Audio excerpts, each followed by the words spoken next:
Some say the SAVE Act would make it harder for Americans, especially people of color, to vote. Fact check, that's true.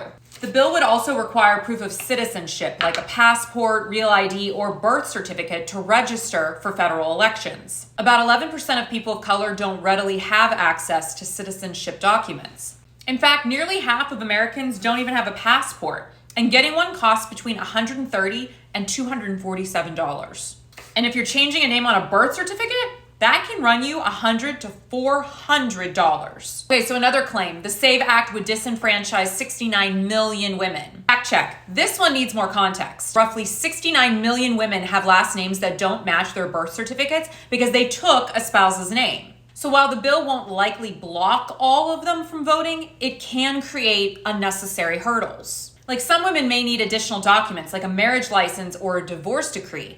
And critics say the bill isn't totally clear even on what would be considered acceptable. But here's what's extra nefarious. They're trying a new tactic.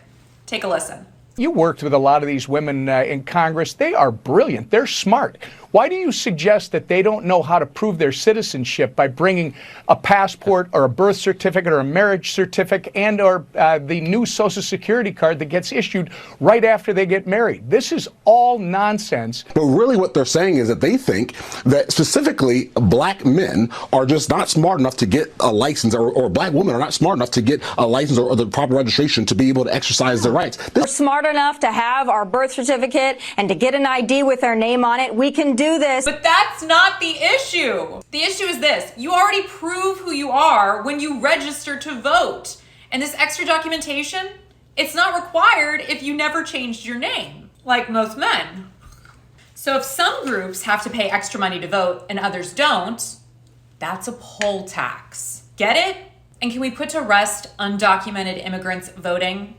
Because this whole thing is so false. It's already illegal for non-citizens to vote in federal elections. Voting leaves a paper trail that's routinely audited. So the real debate isn't about non-citizens voting.